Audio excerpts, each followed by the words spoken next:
Atenção! Começa agora uma teleaula de Geografia do Ensino Fundamental. Você vai assistir a teleaula de número 14. Bons estudos!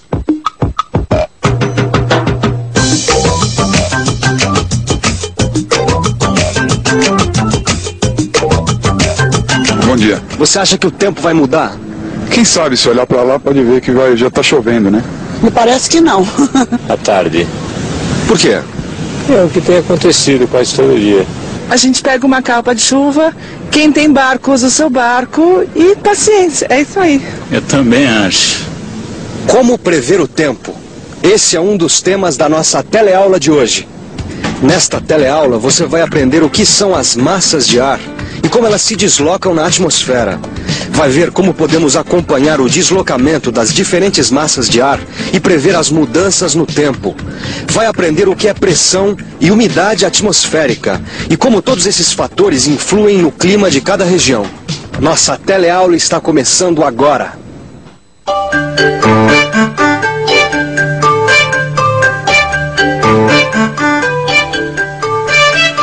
Deu pro senhor olhar aquela planta da casa que eu rabisquei? Claro, e parabéns. Você planejou a locação da sua casa no terreno de forma que ela vai receber a luz do sol pela manhã e terá a mais ampla ventilação possível. Não dá pra esquecer que a gente vive num clima tropical, né, seu Macedo? E com todo mundo ajudando, se o tempo não virar... Virou. Sinto muito, José, mas você e a sua turma não vão poder começar a construção nesse fim de semana. Mas que azar! Que azar! Tava tudo combinado! Como é que eu podia prever que o tempo ia virar? Você devia ter acompanhado o deslocamento das massas de ar. É assim que se faz a previsão do tempo. Dia chuvoso por causa de uma frente fria. A temperatura deve cair em toda a região sudeste. Zonas de instabilidade no litoral. Presença de ar quente na região nordeste mantém temperaturas elevadas e dia claro. Nebulosidade variável no sul. Frente fria, zonas de instabilidade, nebulosidade variável. Todos esses termos que a gente escuta na previsão do tempo se referem a movimentos que estão acontecendo no ar. Quer dizer, deslocamentos de massas de ar de um lado para o outro. Essas massas de ar podem ser quentes ou frias, secas ou úmidas, dependendo do lugar de onde se originam. Esse é de Manaus, pertinho do Equador. Esse aqui é de Santos, pertinho do trópico. Olha só, esse é Groenlândia, no Círculo Polar. Cada um desses lugares tem diferentes tipos de massas de ar. Por quê? Dependendo do lugar de origem, a massa de ar pode ser equatorial, tropical e polar. Quer dizer, o ar de cada lugar é diferente. Por exemplo, Manaus e toda essa região próxima do Equador, o ar é quente e úmido. Já na Groenlândia e toda essa região que fica nos polos, o ar é frio e seco. Acho que você já reparou que nós estamos falando de duas diferenças importantes: a temperatura e a umidade do ar. Temperatura e umidade. Como cada massa de ar tem características previsíveis de temperatura e umidade, é possível antecipar o que vai acontecer quando uma massa de ar se deslocar de um lugar e atingir outra região. Se vai chover, esquentar, se está entrando uma frente fria, etc. O que é uma frente fria? Frente fria é quando uma massa de ar frio encontra uma massa de ar mais quente. Quer ver? Ver? Ver como? Como é que dá para acompanhar o deslocamento das massas de ar? Como é? Hoje em dia nós temos fotos da Terra tiradas por satélites que permitem acompanhar o deslocamento das massas de ar. Olha aqui uma massa polar. É fácil ver porque na zona de contato entre as massas de ar formam-se nuvens. E se fica uma massa de ar indo para lá e outra vindo para cá, deve ser uma confusão lá em cima, né? Bom, o movimento das massas de ar acontece na atmosfera. Atmosfera? A atmosfera é essa camada gasosa que envolve a Terra. Próxima à superfície terrestre, ela é composta principalmente por nitrogênio e oxigênio em proporções constantes. Já o vapor d'água entra na composição atmosférica em proporções muito variáveis. É maior nas massas de ar que se originam sobre os oceanos e menor nas que se originam nos continentes. Sem o vapor d'água, não teríamos nuvens nem chuvas. O processo de aquecimento da atmosfera é indireto. O Sol aquece a superfície terrestre e o calor irradiado aquece a atmosfera. É por isso que a temperatura de um lugar depende de quanto ela é exposta aos raios solares, o que varia em função da sua maior proximidade ou distância do Equador, ou seja, de sua latitude. Quando a temperatura da superfície da Terra está maior que a do ar, essa massa que recebe o aquecimento torna-se instável e apresenta movimentos ascendentes e descendentes. Outra coisa importante que explica essa movimentação das massas de ar de um lugar para o outro é a diferença de peso do ar. Você acha que o ar tem peso? Sim. Peso do ar? Eu acho que ele tem um peso muito forte. Eu acho que é bem pesado, principalmente de São Paulo. Por quê? Porque é muito poluído.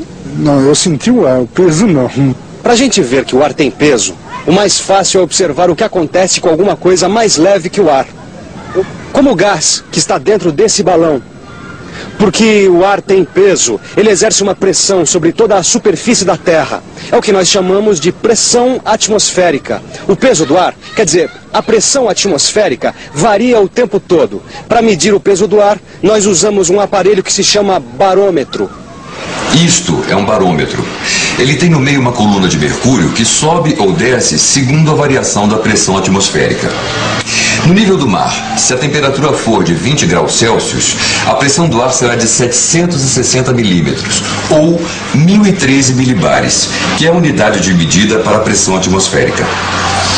Se a temperatura estiver 20 graus, por quê? A temperatura tem alguma coisa a ver com o peso do ar? Tudo a ver. A pressão atmosférica varia com a temperatura. A viagem começou sem sustos. Quando saímos do Rio com direção ao Polo Norte, a temperatura era de 20 graus e a pressão atmosférica de 760 milímetros. Essa viagem é perfeita para uma pesquisa sobre os contrastes de pressão. A primeira escala é na Polinésia Central. Como lá está na linha do Equador, o ar é mais quente, rarefeito e a pressão baixa. O barômetro marca menos de 760 milímetros. Quando se chega no polo, a primeira coisa que se sente é o ar frio. Tão frio que esse ar se contrai, fica mais denso. E a pressão é alta, mais de 760 milímetros. Nos polos, a pressão é sempre mais alta que no Equador, porque a densidade do ar varia por causa da mudança de temperatura. É essa diferença de pressão que faz com que o ar polar se desloque em direção ao Equador. Quando isso acontece, dizemos que está entrando uma frente fria. Então, essa frente fria que a gente está vendo aqui é o resultado do encontro de uma massa de ar que se deslocou do polo até aqui. Olha só! Tudo porque a pressão do ar mais frio é maior que a do ar quente. É, mas além da temperatura, tem outra coisa que também faz variar a pressão: a altitude. Pensa num avião, por exemplo. Ele sobe e vai atravessando muitas zonas com pressões diferentes, porque quanto maior a altitude, menor o peso do ar. Quer dizer, nas zonas mais altas, o ar é mais rarefeito e a pressão é menor. É por isso que os aviões que sobem até 10 mil metros de altitude têm as cabines pressurizadas, ou seja, são equipados para que os passageiros não sintam a variação de pressão da altitude. Além do que, o ar a 10 mil metros é tão rarefeito que é impossível respirar. Altitude, temperatura, tudo isso influi na pressão do ar. E a diferença de pressão, como você já viu, é importante para explicar por que as massas de ar se movimentam. Agora, para constatar a movimentação do ar, você não precisa esperar uma frente fria. Basta observar o vento. O vento é o ar em movimento. Bem, já deu para você perceber como se formam os ventos, não deu? A atmosfera é aquecida em sua parte inferior. Isso provoca movimentos do ar para cima e para baixo. É isso que dá origem aos ventos. Esse desenho mostra as diferenças de pressão e como se formam os ventos. Os ventos se originam nas zonas de alta pressão e se dirigem para áreas de baixa pressão. Ventos de quadrante norte a sudoeste e umidade relativa do ar de 90%. A umidade relativa do ar está alta, 90%. Sabe o que isso quer dizer? Que o ar, na temperatura que ele está agora, tem uma alta quantidade de vapor d'água. Você deve se lembrar que a água entra na atmosfera através da evaporação. Dependendo da temperatura do ar, ele pode conter mais ou menos vapor d'água. É por isso que a gente fala em umidade relativa. Relativa à temperatura do ar. Dá só uma olhada aqui. Quando o ar encontra uma temperatura mais baixa, o vapor de água condensa, formando as nuvens. Quando as nuvens encontram uma temperatura ainda menor, as gotículas se aglutinam.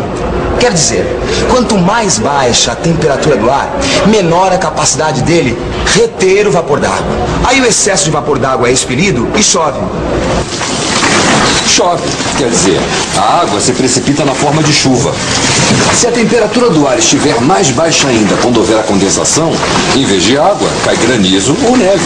Agora eu estou entendendo melhor, porque quando entra uma frente fria, o tempo muda e chove. E por que é que você acha que está chovendo agora, por exemplo? Bem, deixa eu ver. A temperatura estava alta. O que fez é evaporar mais água. Esse ar, cheio de vapor d'água, encontrou uma camada mais fria que veio do polo e condensou, formando as nuvens, carregadas de gotículas de água. E então, choveu. Choveu. E agora você pode continuar seu raciocínio e descobrir por que tem lugares em que chove mais do que em outros. Peraí, deixa eu pensar um pouco. Vamos pensar um pouco. As zonas perto do Equador são muito chuvosas.